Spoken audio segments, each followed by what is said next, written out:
Eu sou Lili Loureiro, eu sou especialista em degustação e harmonização de vinhos. E harmonização de vinhos é justamente combinar pratos e vinhos, fazer essas combinações com pratos e vinhos na sua casa, na casa de amigos, no restaurante, né, onde você estiver aí com o vinho.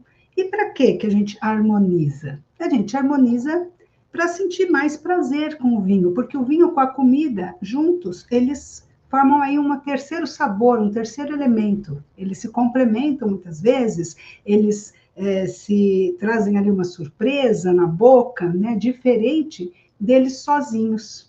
E aí, isso você pode fazer em qualquer momento que você tiver com vinho, em qualquer ocasião. Para quê? Para você arrasar aí com seus amigos. Quando você sabe harmonizar, todo mundo tem aquele efeito ó, né? Que é muito gostoso mesmo, porque você faz experiências ali. Se você está com convidados, com amigos, pode ser, além de ser uma coisa de experiência, pode ser muito divertido também, né? Mas muito bem, vamos lá, vamos para o nosso assunto de hoje, que é esse: como arrasar harmonizando vinhos em qualquer ocasião, sem passar vergonha na hora de escolher o vinho. E claro, o que é esse tema, né? O que nós vamos falar hoje aqui, né? Esse tema de não passar vergonha ao escolher os vinhos. Bom, eu acho que para a gente falar, né, dessa vergonha, é bom a gente alinhar um pouco o que é vergonha, né? Então, a gente nunca para muito para pensar, né, nos conceitos, mas acho que aqui é legal a gente, né, se perguntar aí o que é essa vergonha, como que a gente entende, o que é esse sentimento, né, que faz a gente ficar meio mal, se sentir meio deslocada, meio constrangida, desconcertada, querendo aquele, como é que fala? Querendo com vontade de enfiar a cabeça debaixo da terra, igual avestruz, né? Quer dizer, não é legal, né, passar vergonha. E principalmente se você está toda animada, né, querendo, assim, escolher um vinho e tudo mais, e aí você escolhe o vinho e, de repente, não era aquele vinho, e aí você se sente mal, se sente, né, dessa maneira. E, bom, eu tive aqui pesquisando, né, falei, bom, vamos dar uma olhada, né, no que é, o que é vergonha, né, vou descobrir aqui o que é essa emoção, e aí eu tive pesquisando um pouco para a gente, né, alinhar aqui essa questão. E aí eu descobri o seguinte, que a vergonha ela pode ter uma origem biológica, né, no próprio cérebro da pessoa, mas ela tem também origem social e cultural. Então, eu vou deixar aqui de lado essa questão da vergonha como um aspecto biológico, tá? Não vou aqui envolver essa parte física da vergonha, essa parte cerebral, até porque não tem muito a ver aqui com o nosso tema. Então, essa parte a gente vai deixar de lado. Mas a gente vai falar aqui mais da vergonha como uma das emoções naturais do ser humano, né? E o foco aqui vai ser como é que surge essa vergonha nesses aspectos sociais e culturais, né? Por que surge esse sentimento? Então, a vergonha é o seguinte, ela é influenciada, sim, pelas normas sociais, principalmente pelas expectativas, né? Pelos valores que uma sociedade transmite, a expectativa do que se espera da gente, né? Tanto de uma parte cultural como de uma parte social. Ou seja, a gente sente vergonha dependendo de onde a gente está. Então, tem coisa que numa sociedade pode trazer essa vergonha, em outra sociedade não. Então, ela é variável, né, também. Nem tudo que nos envergonha, por exemplo, aqui no Brasil, é motivo de vergonha em outros países, né? Interessante isso. Depois tem outra coisa que eu achei também muito interessante. O nosso senso de vergonha tem tudo a ver com as coisas que a gente já passou na nossa vida, com a nossa experiência pessoal. E isso é muito forte, né? Porque dependendo da maneira como você aí teve experiências negativas, de ser criticada, de ser rejeitada, né, de ser ridicularizada em algum momento aí da sua vida, isso pode se refletir em situações parecidas no futuro. Então, se alguma vez você cometeu alguma gafe com o vinho, vamos trazer sempre para o vinho, né? Cometeu alguma gafe com o vinho, ou sei lá. Eu me lembro uma coisa muito curiosa, tá? Uma coisa muito curiosa. Da infância, que o meu avô sempre dava para a gente aquele vinho de garrafão, ele misturava um pouco de água, né? Misturava ali água naquele vinho, virava um suquinho, botava um pouco de açúcar, virava um suquinho de uva. E aí ele perguntou para a gente era criança, né? Ele perguntou, como é que segura na taça de vinho? E aí cada um, né, fez de um jeito. E eu me lembro que eu fiz do jeito errado, né? E aí, tipo assim, eu vou pegar aqui uma taça que eu tenho aqui. Por acaso eu tenho uma taça aqui, né? E aí, de repente, né, teve gente lá, né, eram as criançadas mesmo, era taça pequenininha, né, e eu peguei assim a taça, achando que eu estava fazendo o maior sucesso com a taça, né? Mas aí não, só que não, né? Não era assim para pegar a taça, né? Era para pegar na haste. E o que aconteceu? Me senti meio mal, meio envergonhada, né? Falei, caramba, né? Todo mundo, deu risadinha, né? Não sabe, né? É aquele jogo de criança, tá? Mas você vê que às vezes tem situações que eu te lembro até hoje. Só que isso não me deixou constrangida, não, tá? Mais para frente. Simplesmente eu aprendi que não era assim e tudo bem. Então depende muito, tanto das circunstâncias sociais, como também da tua própria autoestima, da tua própria autoimagem. Então isso influencia tanto o externo como o interno. Então você vai se sentir envergonhada com mais facilidade, dependendo de como você se sente. Na ocasião ali eu me senti envergonhada, mas isso não me limitou, não fez com que eu nunca mais quisesse pegar uma taça, né? Mas assim, essa questão é muito forte mesmo, né, da rejeição, da crítica, do pré-julgamento, né, de como que as pessoas vão pensar, o que eles vão pensar se eu escolher aquele vinho e é outro vinho. Então isso gera muita ansiedade na gente, gera muitos sentimentos aí que podem levar a gente a sentir vergonha, né, ou ter medo de sentir vergonha. Agora, o principal mesmo é que às vezes essa vergonha ela está ligada àquele medo de você não atender essas expectativas dos outros, né? Não ser aceito pelos outros. Essa aceitação, né? Ela tem muito a ver com isso, né? Então, se eu escolher alguma coisa, os outros podem não me aceitar ou podem achar que eu não sou digna, né, de estar com eles, porque, eu não entendo aqui do vinho, então vão me afastar, né? Vão me deixar de lado. Sabe aquela coisa de deixar você de lado? E isso gera uma certa insegurança, um certo medo, né? E aí você começa a acreditar que você não é capaz e que você não cumpre com o esperado, e aí você começa a sentir vergonha. Ela vem daí. Só que tem uma coisa, minha amiga, tem uma coisa interessante. Às vezes a gente confunde essa vergonha com outros sentimentos, com outras emoções. Às vezes a gente confunde a vergonha, é muito comum confundir com timidez. A pessoa está envergonhada, a pessoa é tímida, é diferente, né? Uma personalidade mais tímida, né? Não significa que ela vai sentir vergonha ou tenha uma autoestima, né, afetada ali.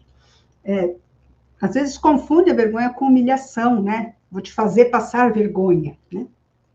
Vou te expor aqui em alguma situação, então alguém te faz passar vergonha. E até culpa, né? A gente até sente, confunde culpa.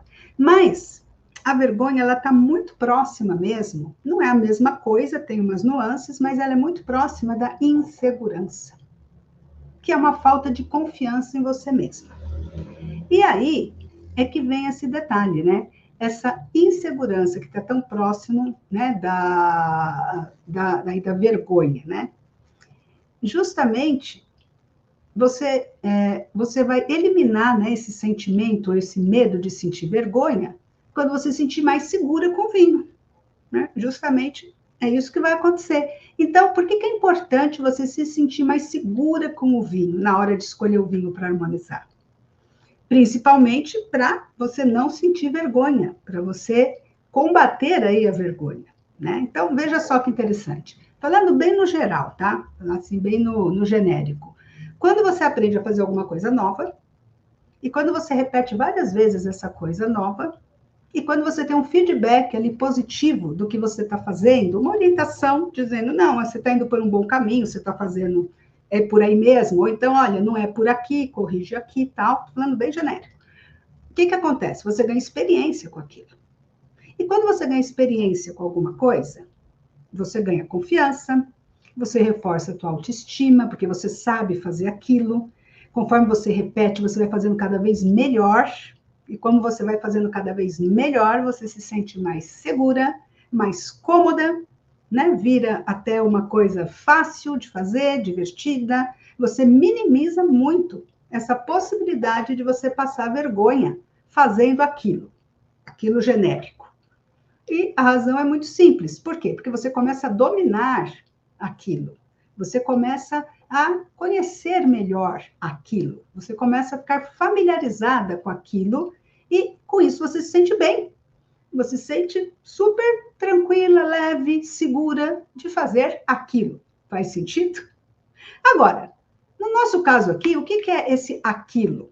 Esse aquilo é justamente escolher vinhos para harmonizar. Então, veja bem, quando você se sente justamente segura de fazer essa combinação, é quando você conhece, quando você faz, quando você repete, quando você conhece os vinhos, quando você faz isso numa ocasião, em outra ocasião, você começa a se sentir o quê? Mais apta, mais segura com os seus vinhos, né? E aí, isso pode, né? E aí esse vinho, né, que pode estar em qualquer momento, você pode conquistar sim essa confiança com os seus vinhos para não correr risco aí de passar vergonha com eles. Quando você se sente bem com a sua escolha do vinho, quando você sabe exatamente que vinho vai combinar com aquele prato que você preparou, né? Ou quando você escolhe esse vinho já pensando naquele prato, porque você conhece as características do prato, as características do vinho, você começa a perder esse medo de escolher o vinho. E você começa até a se arriscar a escolher as novidades, a escolher vinhos diferentes, uvas diferentes, a experimentar sabores, uvas, países. Tem tanta coisa deliciosa para a gente aproveitar do vinho. E muitas vezes, por medo, eu sei que isso acontece porque é natural, a gente, por medo, acaba se limitando, se autolimitando aí nas nossas escolhas. E aí a gente acaba se privando, muitas vezes, de um maior prazer aí com os vinhos, de um momento mais agradável. Então, quando a gente adquire essa confiança, tudo fica mais gostoso. Tudo fica mais gostoso. Até na hora de comprar o vinho, fica mais divertido. Como diria uma castelhana, né, uma das mulheres do vinho, vira até um passeio. Você vai no supermercado comprar, deixa seu marido lá fazendo a compra do mês e você fica ali se divertindo naquela área dos vinhos do supermercado, porque virou um passeio. Você vê um rótulo, você vê outro, você descobre coisas novas, tira essa carga, esse peso, né, de você ter que escolher o vinho e essa tensão mesmo de você ter que escolher um vinho e ficar preocupada, né? E ficar com medo de passar essa vergonha, de não agradar os outros, né? Bom, então, com tudo isso, qual é o resultado? É muito simples, você se sente mais confiante na hora de comprar o vinho e principalmente na hora de servir o vinho que você escolheu. Porque você sabe até falar daquele vinho, você sabe até conversar sobre aquela uva, né? Isso vira uma ocasião que é uma delícia, vira um momento muito agradável, não só para você, mas imagina para os seus convidados ou para quem está com você da família, vira um assunto muito gostoso. As pessoas gostam disso, né? É uma coisa leve, é uma coisa natural, é uma coisa agradável, principalmente para quem estiver com você e que vai sentir também com você esse prazer que o vinho te traz. Então, é com isso que você elimina, muitas vezes, essa pressão social que acaba tendo, né, em cima dessa questão de escolher o vinho. E você vai passando esse medo de escolher o vinho, vai transformando, né, esse medo em algo realmente muito gostoso, né? Então, saber escolher o vinho que combina com a comida, combina com a refeição. Ó, pode ser desde um almoço simples, né, do dia a dia, até aquele jantar super sofisticado. Esse momento tem que ser um momento de prazer, tem que ser um momento de prazer para você. Né? Seja naquele almoço de domingo com a família, enfim, aquele almoção de domingão, assim, que vai todo mundo em casa, né? E aí que você quer agradar todo mundo oferecendo aquele prato especial. Na minha casa, por exemplo, era lasanha, né? Domingo era um dia de lasanha, porque lasanha dá um trabalho danado para fazer, né? Então, era domingo. E aí você serve aquele vinho gostoso que vai combinar com a lasanha, né? E aí é um momento de alegria, é um momento de encontro, né? Ou então um jantar especial que você pode estar preparando para surpreender seus convidados, você escolhe aquele vinho também especial, né, que é mais gourmetizado. Pode ser um encontro entre amigas também, você pode simplesmente se reunir com as amigas num encontro mais, assim, descontraído, despojado, para experimentar vinhos. Então, esses momentos são momentos que você tem que escolher o vinho, ou, enfim, você não é a única que vai escolher o vinho, mas sim, você tem ali a sua opinião do vinho, você tem condição ali de escolher também o seu vinho. Por isso que vale muito a pena você conquistar essa capacidade de harmonizar seus vinhos em qualquer ocasião, sabendo escolher o vinho, sabendo escolher dentre os vários tipos de vinho, que aqui a gente aprende seis mundos dos vinhos. A gente estuda 6 mundos dos vinhos, ou seja, 6 tipos de vinhos que a gente tem aí para usar nas nossas harmonizações. E com isso, você elimina esse medo de passar vergonha ao escolher o seu vinho para harmonizar. Faz sentido para você? Agora, o que é que você pode fazer para começar, né, a eliminar, e se é o seu caso, né, de ter medo de fazer escolhas aí com vinho, como é que você pode eliminar esse senso de vergonha, né, ao escolher o vinho? Realmente se sentir aí mais segura, né? Muitas vezes eu vejo, né, muitas mulheres que, às vezes, para fugir dessa questão do medo de passar vergonha, elas realmente fogem dessa situação fazendo 2 coisas, né? E essas 2 coisas não te ajudam realmente a evoluir nos vinhos. A primeira delas é deixando os outros escolherem por você. Né? Então, não, deixa, o outro escolhe. Tudo bem, eu gosto de qualquer vinho, eu gosto de todos os vinhos. Não, tudo bem. Então, você deixa que os outros tomem essa decisão da escolha. E a outra situação que eu vejo também acontecer muito é aquela frase que parece uma frase que justifica qualquer coisa e que parece que te dá aquele carinho, né? Que mas vinho é uma questão de gosto pessoal. Então, parece que essa frase, assim, te liberta, né? Da questão de situações aí de escolha do vinho ou de medo de escolher o vinho, né? Porque, se eu escolher errado, mas vinho é uma questão de gosto pessoal. É uma questão de gosto pessoal, sem dúvida, né? Não tenho nada a dizer que é uma questão de gosto pessoal. Mas, às vezes, você não desenvolveu o seu gosto pessoal para vinhos, né? Então, também tem essa. O gosto pessoal, ele é possível de ser desenvolvido. Então, é uma questão de gosto pessoal, mas a gente pode melhorar o nosso gosto pessoal. E a outra coisa que eu quero dizer é que eu não tenho nada contra alguém te recomendar o vinho, um profissional te recomendar o vinho, o sommelier te recomendar um vinho, até um amigo te recomendar um vinho. Mas a questão é quando se recomenda um vinho e você conhece de vinhos, você sabe interpretar essa recomendação. O que eu estou querendo dizer aqui é quando você não entende de vinhos e simplesmente você se deixa levar pela opinião dos outros, ou seja, pelo gosto pessoal das outras pessoas. E aí é um problema, porque aí você está abrindo mão do seu próprio gosto pessoal e entrando, né, na questão de ir no gosto pessoal das outras pessoas de uma maneira inconsciente, tá? Eu não estou dizendo aqui quando você decide, sim, compartilhar do gosto pessoal das outras pessoas. E aí você, sim, vai, enfim, discutir aquele vinho e conversar sobre o vinho. Isso é uma delícia, né? E não precisa ter uma opinião única, formada sobre o vinho. Aí é que tá. O vinho é uma coisa muito curiosa, porque ele dá muito debate, né, sobre o vinho, mas nunca dá briga.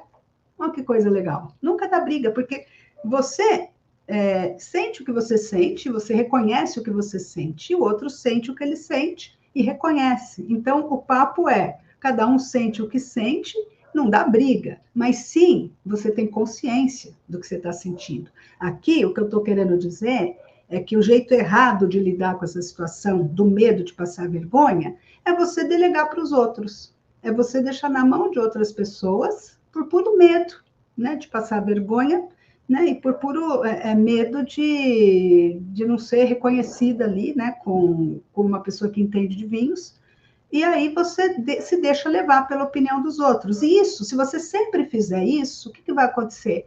Você nunca vai construir a sua própria opinião sobre vinhos. E aí você nunca vai construir a sua autoconfiança com vinhos. E daí você sempre vai ficar com medo de passar vergonha com vinhos. É meio que lógico isso, né? Mas às vezes a gente não percebe, né? É incrível que às vezes é uma coisa tão simples, mas a gente não percebe. E é natural, porque é algo que a gente está vivendo, né? Então às vezes a gente não percebe isso. Agora, como é que eu vejo, né, uma melhor forma de você lidar com essa situação, com essa questão, né, de ter que escolher um vinho, ou de querer escolher um vinho para harmonizar, de uma forma mais tranquila, de uma forma mais fluida, mais assim leve, sem esse medo de passar vergonha, tá? Então, eu vou te falar aqui como é que eu entendo, né? E como é que eu ensino, né? Como é que eu transmito isso que eu acredito, né? Que é importante para você também, que pode te ajudar realmente, tá? Primeira coisa, realmente, a gente não nasce sabendo vinhos, né? Ninguém nasce sabendo vinhos. Ninguém nasce assim, mas Lília, você desde criancinha já sabia que você gostava de vinhos e que você queria estudar vinhos e queria ser sommelier? Não, não, ninguém nasce, né? É como qualquer coisa, qualquer outra coisa que a gente vai aprender na nossa vida, né? Não precisa ser vinho, não. Outras coisas também. A gente não nasce sabendo dançar, né? A gente aprende a dançar, né? A gente aprende a dançar na prática e pode até aprender a dançar estudando os estilos de dança, os passos, repetindo aqueles passinhos para lá e para cá, até que aquela coisa fica fluida, né? Existem muitos tipos de dança, muitos tipos de passo. E se a gente gosta, a gente vai lá e aprende a dançar. Música, né? Música, eu estudei música. Mas você tem ouvido para música. Tá bom, você pode até ser afinado, ter ouvido para música, mas é muito raro alguém, né, que já nasce assim super, talvez Beethoven lá, que já, né, Mozart, mas a maioria das pessoas tem que estudar música, se gosta de música, para aprender, principalmente os fundamentos. Depois que estuda, a coisa fica diferente, a coisa fica fluida. Então, aqui é a mesma coisa. Primeira coisa, estudar os fundamentos dos vinhos, né? Estudar para você se orientar, para você entender quais são os tipos de vinho que existem, quais são as principais uvas, como que você pode escolher esse vinho quando você vai receber alguém, ou quando você vai em algum restaurante, ou quando alguém te pergunta, ou quer te oferecer um vinho, olha, mas que vinho você gosta, né? Te pergunta, eu quero te dar de presente um vinho, que vinho você gosta? Então, quando você conhece esses fundamentos, você consegue receber sugestões de vinhos, você consegue dar sugestões de vinhos, você consegue conversar sobre vinhos. Olha que delícia, né? E aí torna tudo mais fácil, né? Porque você tem uma base para você se sentir o quê? Mais segura com os vinhos. Quando você está entre vinhos, inclusive até vinhos diferentes, que você não conheça, também eles vão ficar mais fáceis de você entender, porque você tem os fundamentos do vinho, você conhece a base, né? Você tem uma base. A partir dessa base, sim, existe aí um universo de possibilidades, mas a base é tudo. Agora, segunda coisa que também é bem importante e que eu estimulo muito, né, a que se faça, é você conhecer as suas preferências pessoais de hoje, ou seja, qual é o meu gosto pessoal hoje? Meu gosto pessoal hoje é para vinho XYZ, tá bom. Hoje eu sou assim, hoje eu tenho este gosto pessoal. Mas lembra que eu falei que gosto pessoal você consegue desenvolver? A gente também não nasce, por exemplo, eu nasci já gostando de brócolis e já gostando de quiabo. Ou de quiabo não, que é jiló. Eu nasci gostando de jiló. Não, a gente aprende a gostar. Eu gosto de jiló, tá, gente? Tem gente que não gosta de jiló. Eu gosto de jiló. Mas sei lá, qualquer coisa. São hábitos alimentares também que a gente tem. Quer ver? Não precisa nem ir muito longe. Né? Eu me lembro também, assim, lá na Espanha, por exemplo, olha que coisa interessante. Tem gente que é muito arraigada e não quer mudar, né, aquela preferência. Então, eu me lembro de ir lá trabalhar em Madrid, né? E aí, lá não é um país que tem arroz com feijão todo dia, na verdade. O arroz e o feijão são pratos, assim, não é, são às vezes prato principal, né? A paella, por exemplo, é um tipo de arroz, é um prato principal, não é um acompanhamento. O feijão também, né? Época mais de frio, eles servem o feijão assim como se fosse um caldo, uma sopa, uma comida para você comer de colherada, mas é um prato principal. E é claro, né? Aí a gente via, assim, eu via. Eu nunca tive muito assim, eu nunca tive muita necessidade, né, diária de comer arroz com feijão. Eu já não era muito, assim, eu como, sim, claro, mas não era assim super, né, arraigada o arroz com feijão. Mas uma vez eu conheci um rapaz que estava trabalhando lá, brasileiro, e ele era carioca, do Rio de Janeiro. E além de tudo, era isso. Ele estava lá trabalhando, né? ele tinha o costume, o hábito de comer arroz com feijão, mas o arroz preto, né? Que lá no Rio eles comem, não comem o carioquinho, eles comem o arroz da feijoada ali. Ah, o feijão, desculpa, estou falando errado. O feijão da feijoada, né? Mas o feijão feito, mas o feijão preto. E ele tinha que comer todo dia, então todo dia ele ia no restaurante brasileiro comer.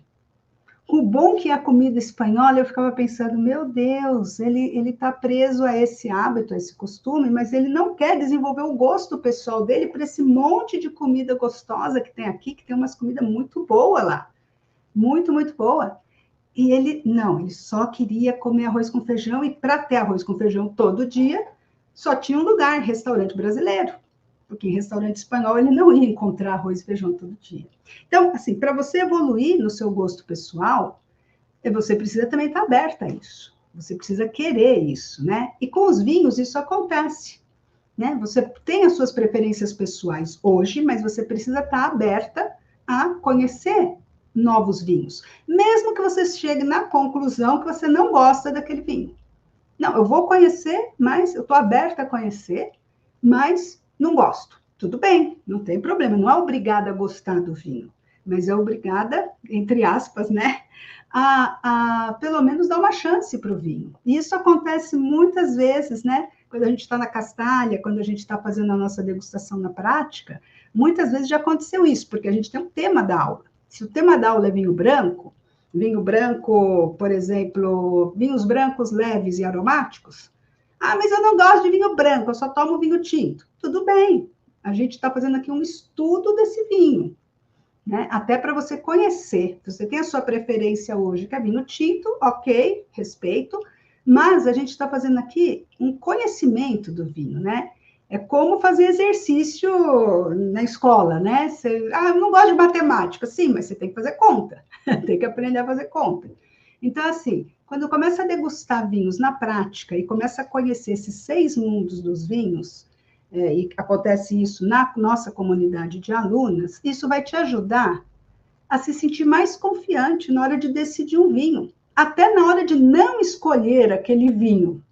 Entende? Porque você vai saber isso por experiência própria. Porque você já provou. E é muito diferente quando você escolhe com essa confiança de quem já provou, do que a confiança de quem, escutei falar de, né? Eu li na internet que... Tá bom, você leu na internet que a pessoa lá, que degustou em algum momento, em algum lugar, você nem sabe se o vinho era bom, se não era bom, sei lá, você não sabe. Você não sabe a boca da pessoa, você não sabe o costume da pessoa. Então, assim, é uma experiência individual sua, e isso é muito enriquecedor para você conhecer a sua própria preferência e principalmente para você se sentir mais segura com os vinhos. Perder o medo, a vergonha de escolher um vinho, ou de não escolher aquele vinho também, né? E a terceira coisa que eu ensino também, né, as meninas, e que eu quero passar para você aqui, é que você se divertir com a experiência de harmonizar. Muitas vezes eu vejo o pessoal muito nervoso. Eu tenho que harmonizar. Meu Deus. Eu tenho que acertar na harmonização perfeita. Meu Deus, senão vai ser um desastre. Eu vou estragar a comida, eu vou estragar o vinho, eu vou estragar tudo, né? Não, minha amiga, não, calma. Se divertir com essa experiência de harmonização, eu acho que é fundamental. Por quê? Primeiro, porque tem que ser uma experiência prazerosa. Para você mesma, né? Ou para com quem você está, né? E eu acho assim, essa palavra harmonização, às vezes tem muito sentido de perfeição. Eu vejo que as pessoas confundem, né, muito a harmonização com perfeição. E eu queria dizer assim, harmonização, o sinônimo de harmonização em espanhol é casamento, né? É o casamento. E eu pergunto para vocês, não sei quem é casada, quem é solteira, tá? Mas relacionamento, vamos pensar em relacionamento, relacionar um com o outro. É perfeito? Existe o casamento perfeito ou isso é um mito? Existem momentos que é perfeito e momentos que não é tão perfeitinho assim, né? Mas não por isso tá tudo estragado, tá tudo errado, tá tudo ruim.